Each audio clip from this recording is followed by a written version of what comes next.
ఆమేన్. నిర్గమాకాండ గ్రంథంలో అంటే మనము మోషేసు ఉపవాస ధ్యానాంశంలో ఉండి ఉన్నాం కాబట్టి ఈ దినము నిర్గమాకాండ గ్రంథము 12వ అధ్యాయము 7వ వచనమును 11వ వచనమును రెండింటిని ఒక పర్యాయము పఠించుకొని దానిని ధ్యానము చేసుకుందాం. ఇశ్రాయేలీల సమాజపు వారందరూ తమ తమ కుటుంబములలో సాయంకాలమందు దానిని చంపి దాని రక్తము కొంచెము తీసి తాము దాని తిని ఇండ్ల ద్వారపు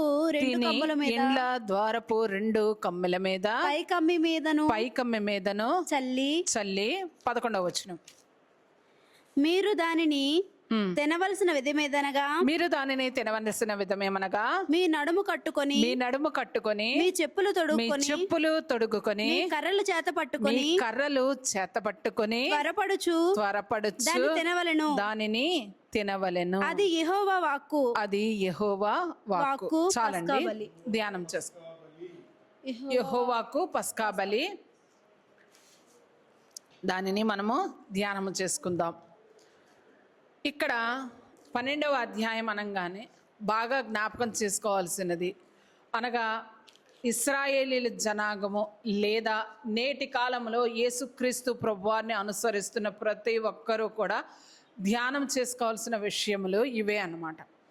ఏమిటంటే ఇక్కడ అంటే ఆ కాలంలో ఇశ్రాయేలీల జనాంగము 400 సంవత్సరాలు దేవునికి మొరపెట్టారు. దేని నిమిత్తము? బానిసత్వములో ఉన్న ఫరో నుండి వారిని విడిపించడం కొరకు.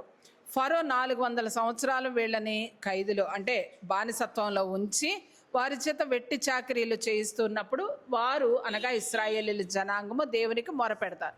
మొరపెట్టినప్పుడు మోషే గారిని అహరోను గారిని ఇరువురిని కూడా ఏర్పరచుకొని ఏం చేశారంట, 10 అద్భుతములను దేవుడు చేసి తర్వాత 10వ అద్భుతాన్ని చెయ్యబోయే ముందు ఇశ్రాయేలీల జనాంగానికి అనగా మనకు ఇశ్రాయేలీల జనాంగము అంటే యాకోబు గోత్రీకులు 12 మంది అని అర్థం.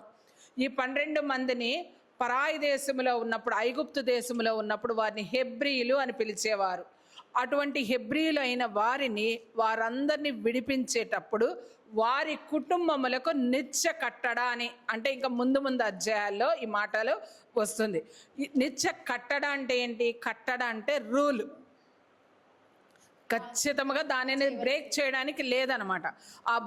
ఆ రూల్ని అందరూ కూడా ఏం చేయాలంట? పాటించాలి. అలా పాటించాలంటే ఏంటి? ఒక గొర్రె పిల్లను తీసుకోవాలి, లేదా ఒక గొర్రె పిల్లని కానీ ఒక పశు